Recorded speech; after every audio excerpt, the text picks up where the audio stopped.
আমি নীলাঞ্জন। আমার এখন বয়স ৪৫। একটা প্রাইভেট কোম্পানিতে মাঝারি মাপের চাকরি করি।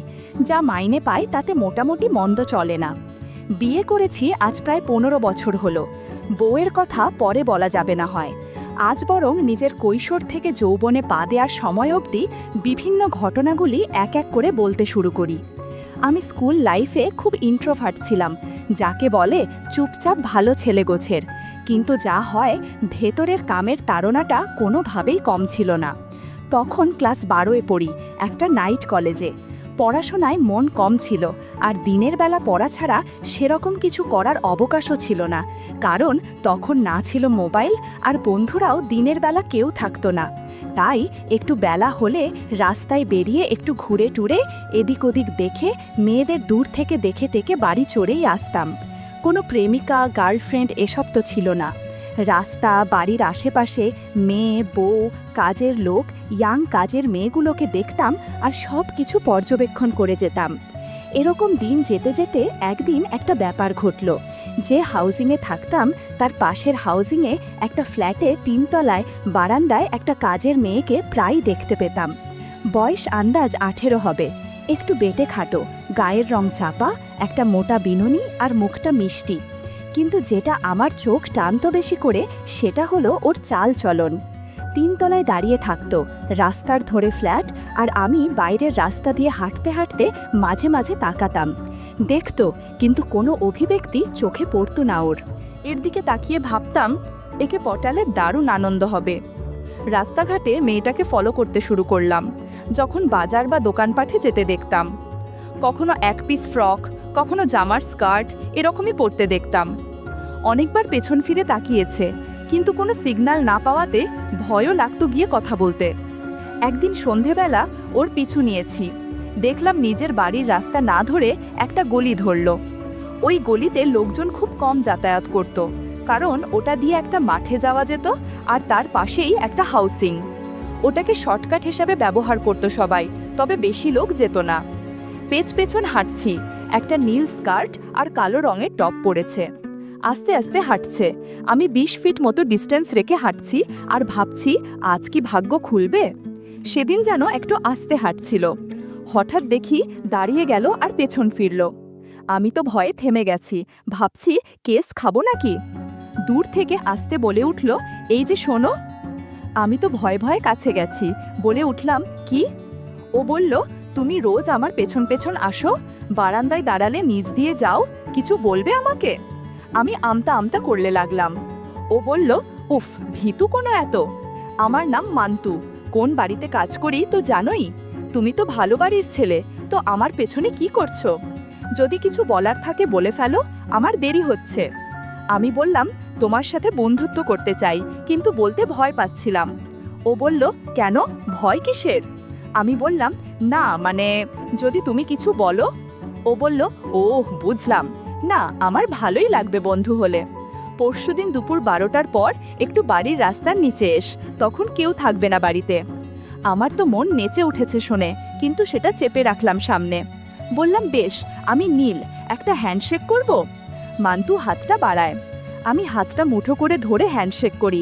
আমি একটু কাছাকাছি এসে যাই। এদিক ওদিক দেখি কেউ আসছে কিনা। দেখলাম না, আশেপাশে কেউ নেই।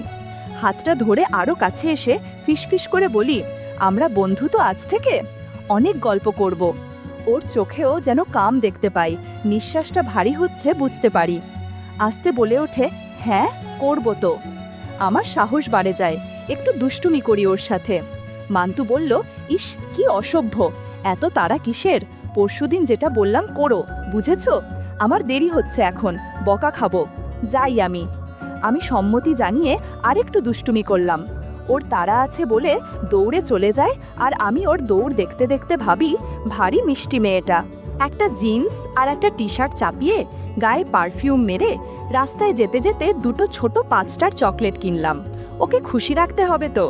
রাগিনী সিনেমা পৌঁছাতে 3:30 বেজে গেল। বাইরে থেকে দুটো বড় বাংলা চিপসের প্যাকেটও কিনেছি। দোতলার টিকিট কাটলাম। দেখলাম খুব বেশি হলে 10-12টা সিটা বিক্রি হয়েছে টিকিট। অপেক্ষা করতে থাকলাম। ভাবলাম ও আসবে তো। তখন তো খরচ পকেট মানি দিয়ে চলতো, অযথা বাজে খরচ নয় তো, উসুল হবে তো। সিনেমা চলছিল বাবা কোনো চাকর। তা যাই চলুক, তা দিয়ে তো আমার মাথা ব্যথা নেই। আমার উদ্দেশ্য অন্য কিছু।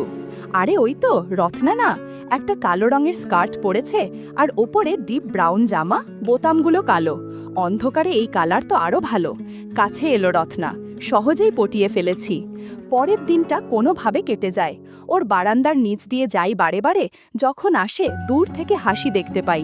আমি কিস দেবার ভাব করি আর মান্তু এদিক এদিক দেখে সেটা ক্যাচ করতে থাকে। এভাবেই দিনটা কেটে যায়। অন্য কাজের মেয়েগুলোকেও রাস্তাঘাটে দেখতে থাকি আমি, কিন্তু অপেক্ষা থাকে পরের দিনটার জন্য।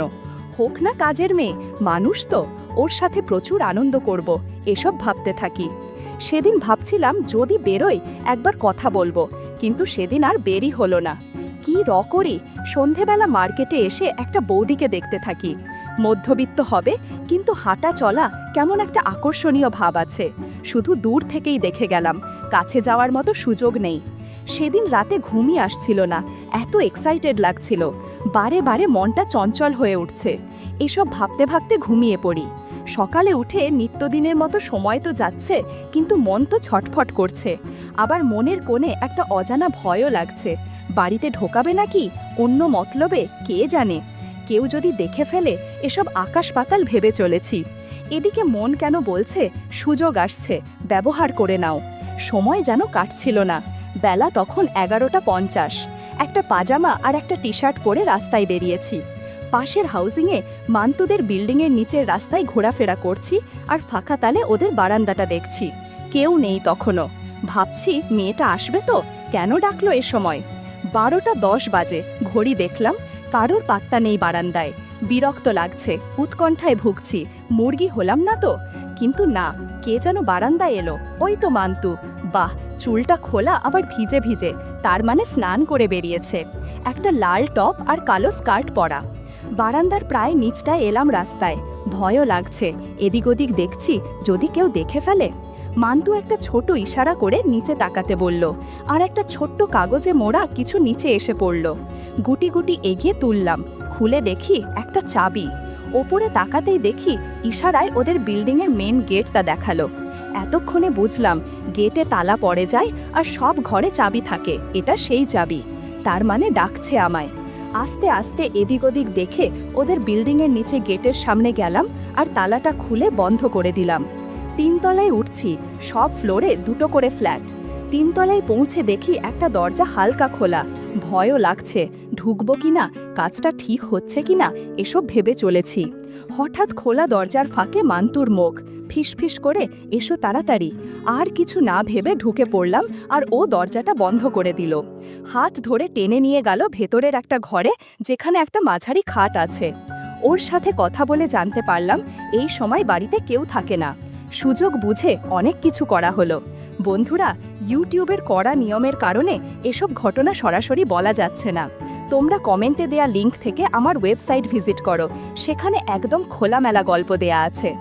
ওর সাথে অনেক গল্প করার পর বললাম, শোনো, আজ বেরোই আমি, একদিনে বেশি গল্প ঠিক না। এরপর জামা কাপড় পরে চাবিকা নিয়ে বেরিয়ে যাই।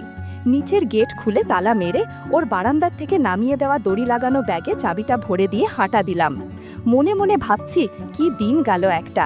তবে শুধু ওর সাথে গল্প করলে হবে না, ওর 2টো বান্ধবী কেমন সেটা যাচাই না করলে হবে না। অন্যায় কিসের? কয়েকদিন এভাবেই কেটে গেল। সেদিন মান্তুর সাথে অনেক গল্প হয়েছে। মনে মনে ভাবতে শুরু করলাম।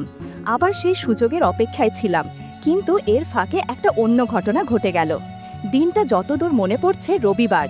সারা রাত মান্তুর কথা ভাবতে ভাবতে সময় কাটছে। সকাল 10টার সময় একটু মার্কেটে গেছি কিছু বাড়ির জিনিসপত্র কিনতে। পরনে একটা ট্র্যাক প্যান্ট আর একটা টি শার্ট।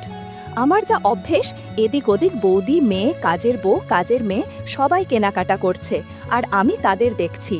আমাদের মার্কেটের সামনে কিছুটা সাজানো জায়গা আছে, সেখানে 3টে সিমেন্টের বেঞ্চ, মাঝে মাঝে ছেলে ছোকরারা আর কখনো সখনো বুড়োদের আড্ডা বসে।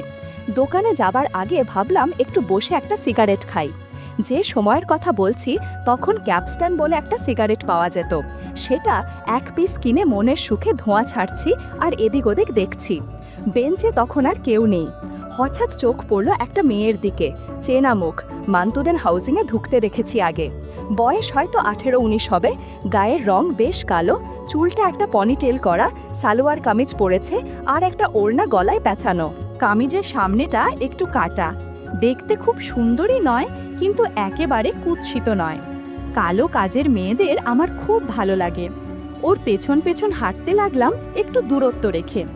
মার্কেট পেরিয়ে একটা গলি আছে, যেটা দিয়ে মেন রাস্তায় গিয়ে অন্য ব্লকের আরেকটা মার্কেট পড়ে। মনে হচ্ছে সেখানেই যাচ্ছে। হাঁটতে হাঁটতে দেখলাম ও অন্য মার্কেটে ঢুকলো আর আমি অপেক্ষা করতে লাগলাম। মিনিটে 10 পর দেখি আসছে। চুলটা একটু ঠিক করে নিয়ে তাকালাম, চোখে চোখে পড়ল। তাকিয়ে আছি চোখের দিকে, মুখ টিপে একটা হাসি দিয়ে আমাকে পেরিয়ে আবার হাঁটতে শুরু করলো। আমার ভারী আনন্দ হলো। ও কি আমাকে সিগন্যাল দিচ্ছে? আরেকটু ফলো করি। ওমা, অবাক কাণ্ড! আগে যে স্পিডে হাঁটছিল, এখন দেখি তার থেকেও আস্তে হাঁটছে। আমার একটু নার্ভাস লাগছিল। মাঝে সেই সরু গলিটা পড়ল আবার, যেটা দিয়ে আমাদের মার্কেটের রাস্তা। ব্যবধান তখন 10 ফিট মতো দুজনের। গলিতে আর কেউ নেই। ভাবছি ডাকবো কিনা, আবার মনে ভয়ও আছে, যদি ভুলভাল কিছু বলে দেয় বা চেঁচামেচি করে তাহলে তো ঝামেলা হয়ে যাবে। এসব রাস্তাঘাটের ব্যাপারে একটু সাবধান থাকা ভালো। হঠাৎ দেখি ও দাঁড়িয়ে পড়ে পেছন ঘুরল। একটা শীতল স্রোত যেন বয়ে গেল আমার শরীরে। ওর মুখে সেই মুচকি হাসি, আর চোখে যেন অন্য কিছু। মেয়েটা বলল, তুমি তখন থেকে আমার পেছন পেছন আসছো কেন? আস্তে করে 3 ফুট দূরত্ব রেখে জবাব দিই আমি বললাম, না মানে কিছু বলবো বলে। ও বলল, আমাকে বলবে? আমাকে কি বলতে চাও? সাহস একটু বাড়লো আমার। আস্তে করে একটু ফিসফিসিয়ে বলে উঠলাম, তোমাকে অনেক দিন ধরে দেখি আমি, ভাবছিলাম বন্ধুত্ব করবে কিনা। ও বলল, তুমি তো আমার পাশের হাউসিংটায় থাকো তাই না? আর আমি মান্তুদের হাউসিংয়ে থাকি। মন্তুকে তো নিশ্চয় চেনো, ওর বারান্দার নিচ দিয়ে যাওয়া আসা করো, তাকাও দেখতে পেয়েছি কয়েকবার। তো আমাকে কেন বন্ধু করার ইচ্ছে হলো? আকাশ পাতাল ভাবনা আমার মনে গিজগিজ করছে তখন। বললাম, দেখো তুমি ভুল দেখোনি, কিন্তু তার একটা কারণ আছে। ও বলল, শুনি কি কারণ? বললাম, আসলে ভেবেছিলাম মান্তুর সাথে আলাপ করে ওর সাহায্য নিয়ে তোমার সাথে আলাপ করব। ও বলল, ও বাবা, একজনের সাথে আলাপ করবে, তারপর সে আলাপ করিয়ে দেবে? এত দূর ভেবেছ? কোনো ভিতুর ডিমি নাকি তুমি? নিজেই তো কথা বলতে পারতে, তা আজকে কি করে পারলে? আমি বললাম, না মানে আসলে আমি। ও বলল, থাক হয়েছে, দৌড় বুঝে গেছি, ঠিক আছে, আমার বন্ধু হতে আপত্তি নেই, কিন্তু তোমার বন্ধু বান্ধবেরা যদি তোমার সাথে আমাকে কথা বলতে দেখে, তখন তো তুমি নিজে মুশকিলে পড়বে তাই না? আমি একটা বাড়িতে কাজ করি, তুমি তো আর তা নও। বললাম, আরে আমরা না হয় একটু সাবধান হয়ে যাতে কেউ না দেখে সেইভাবে কথা বলবো, কেউ যাতে না জানে, তোমার বন্ধু মান্তুও যাতে না জানতে পারে। ও বলল, আচ্ছা ঠিক আছে, আমি রবিবার দিন সকালে কাজ সেরে বিকেলে বাড়ি চলে যাই। এক রাত বাড়িতে থেকে আবার পরের দিন সকালে ফিরে আসি। আর সপ্তাহের বাকি দিন আমি সব সময় বৌদির কাছেই থাকি দিনরাতে। আমি বললাম, আচ্ছা বেশ, এই শোনো, তুমি তো আজ বাড়ি যাবে, বিকেলে দেখা করবে আমার সাথে? ও বলল, কখন, কোথায়? আমাকে সেই বুঝে বেরোতে হবে তো। বললাম, শোনো না, বিকেল 4টায় রাগিনী হলে একটা বাংলা বই চলছে, ওটা তো বেলেঘাটার শেষ দিকে। আমরা একসাথে সিনেমা দেখব, তারপর তুমি বাড়ি চলে যাবে, গল্প গুজবও হবে। বলো না গো, যাবে? আর তোমার নাম কি বলো? আমার প্রেম মাখানো অস্ত্র ছাড়লাম এবার, আর সিনেমা দেখার প্ল্যানটাও। তখন মাল্টিপ্লেক্স আসেনি, সিঙ্গেল স্ক্রিন সব। এরকমই একটা হল ছিল রাগিনী। ও এর মুখটা যেন একটু লাল হলো, খুশি খুশি ভাব। আর হবে না কোনো, সারা সপ্তাহ তো কাজ করে কেটে যায়, হয়তো একটু টিভি দেখে। একটা ছেলে, তাও আবার মধ্যবিত্ত ঘরের, প্রেম প্রেম ভাব পড়বে না মানে? ও বলল, আচ্ছা ঠিক আছে, কোথায় আসবো আর কখন বলে দাও। আমার নাম রত্না। এই রে, এটা তার মানে সেই মান্তুর বান্ধবী রত্না? আমি বললাম, রাগিনীর সামনেই এসো, ঠিক 3:45-এ, আমি টিকিট কেটে রাখবো। আমার নাম নীল। আর শোনো, তুমি স্কার্ট জামা পরো? বলল, হ্যাঁ পরি, তোমার পছন্দ? বললাম, ভীষণ গো, আর তোমাকে ভীষণ সুন্দর লাগবে, আমি অপেক্ষায় থাকবো। এরপর তাড়াতাড়ি দোকানের জিনিসগুলো কিনে বাড়ি রওনা হলাম। দুপুরের খাওয়া সেরে ঠিক 3টে নাগাদ বেরিয়ে পড়লাম। একটা জিন্স আর একটা টি শার্ট চাপিয়ে, গায়ে পারফিউম মেরে রাস্তায় যেতে যেতে দুটো ছোট 5 স্টার চকলেট কিনলাম। ওকে খুশি রাখতে হবে তো। রাগিনী সিনেমা পৌঁছাতে 3:30 বেজে গেল। বাইরে থেকে দুটো বড় বাংলা চিপসের প্যাকেটও কিনেছি। দোতলার টিকিট কাটলাম। দেখলাম খুব বেশি হলে 10-12টা সিটেই বিক্রি হয়েছে টিকিট। অপেক্ষা করতে থাকলাম, ভাবলাম ও আসবে তো হোক। তখন তো খরচ পকেট মানি দিয়ে চলতো, অযথা বাজে খরচ নয় তো, উসুল হবে তো। সিনেমা চলছিল বাবা কোনো চাকর, তা যাই চলুক, তা দিয়ে তো আমার মাথা ব্যথা নেই। আমার উদ্দেশ্য অন্য কিছু। আরে ওই তো রত্না না, একটা কালো রঙের স্কার্ট পরেছে আর ওপরে ডিপ ব্রাউন জামা, বোতামগুলো কালো। অন্ধকারে এই কালার তো আরও ভালো। কাছে এলো রত্না, চোখে চোখ, মুখে হাসি। বললাম, কি সুন্দর লাগছে তোমায়। ও একটু লজ্জা পেল। ওর হাত ধরে দোতলায় উঠতে লাগলাম। সিট পেলাম দেয়ালের থেকে দুটো বাদ দিয়ে। কিন্তু মজার কথা হলো, ওই রোতে আর কেউ নেই, আর পেছনের রোতেও কেউ নেই। বিজ্ঞাপন হচ্ছে। হলের হাইট বন্ধ হবার অপেক্ষা করতে লাগলাম। অবশেষে লাইট নিভল। সিনেমার মাঝে অনেক কিছু ঘটে গেল। বন্ধুরা, ইউটিউবের কড়া নিয়মের কারণে এসব ঘটনা সরাসরি বলা যাচ্ছে না। তোমরা কমেন্টে দেয়া লিংক থেকে আমার ওয়েবসাইট ভিজিট করো, সেখানে একদম খোলামেলা গল্প দেয়া আছে। সিনেমা দেখে অনেক ক্লান্ত লাগছিল রত্নার। বেশ অনেকক্ষণই সিনেমা দেখেছে আর ললিপপ খেয়েছে। একটু পর রত্নাকে একটা গাড়িতে তুলে দিলাম। খেয়াল করলাম খুঁড়িয়ে খুঁড়িয়ে হাঁটছে। বন্ধুরা, তোমরা নিশ্চয়ই বুঝতে পেরেছো কি হয়েছে। যাই হোক, রত্না চলে গেল। আমি আরামে শীষ দিতে দিতে একটা সিগারেট ধরিয়ে বাড়ির পথে হাঁটা দিলাম। বন্ধুরা, ইউটিউবের গল্পগুলো শুনে মজা না পেলে আমার ওয়েবসাইটে দেয়া গল্পগুলো শুনতে পারো। সেখানে প্রতিদিন খোলামেলা গল্প আপলোড করা হয়। কমেন্টে ওয়েবসাইটের লিংক দেয়া আছে।